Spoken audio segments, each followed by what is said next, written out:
Hi, and thank you for joining us today for a new series called Food History at Home. Today we will talk about the history of butter and also show you how to make it at home. Let's get started. Butter is a dairy product made from the fat and protein components of cream collected from milk. The tradition of butter making has been around for thousands of years. It was first made from the milk shaken inside a sack made from an animal skin. This method is still used in parts of Africa and the Near East. Over time, butter making equipment improved. A churn is a container in which cream is stirred or shaken to make butter. Three basic types of churns are the dash churn, which was developed first and consists of a wooden or earthenware crock container and a lid with a hole in the top to fit the dasher. The barrel churn followed, and then the paddle churn with the crank handle, which made the butter making process more efficient.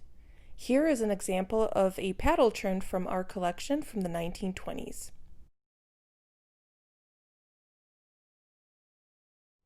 Now let's look at the local history of butter. Dairying started in McHenry County in the 1830s as settlers moved to the area bringing cows with them. Butter making was an essential chore in each home that had a cow. Women and children would spend hours churning and storing butter for themselves and often selling it to their neighbors.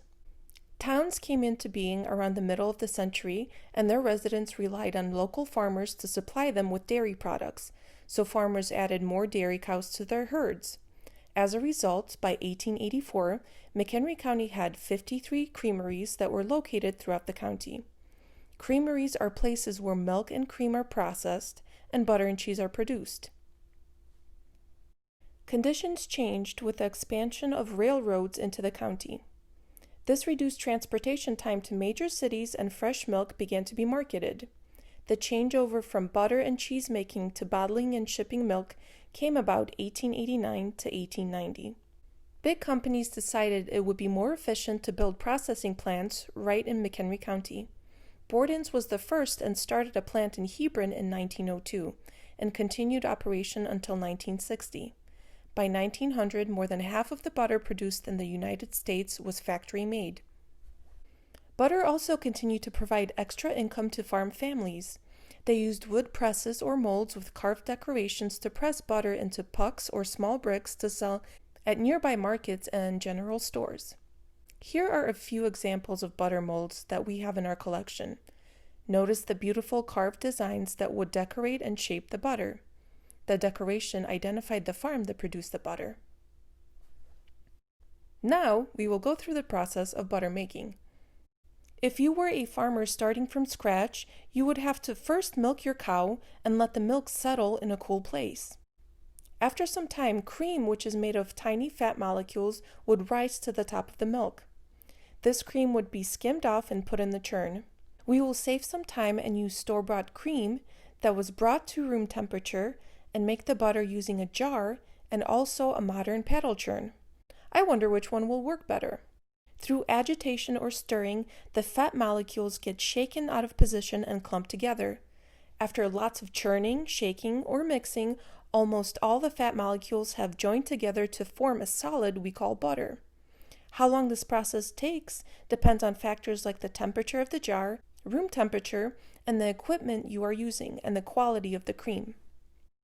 Once you remove your butter, the liquid that is left over is called buttermilk. Save it and use it to make pancakes or scones. Now rinse the butter in a bowl of cold water until the water is clean. Farmers would work the butter with paddles or butter hands to remove any excess buttermilk or water. Here are examples of differently shaped butter paddles. The final step is shaping and storing your butter. I'm using a simple glass container with a lid. You could also wrap it in wax paper. Now enjoy your homemade butter. Did you know that there are butter churning superstitions? One is that, quote, witches were well known to use spells to steal milk's goodness and make it impossible to churn into butter.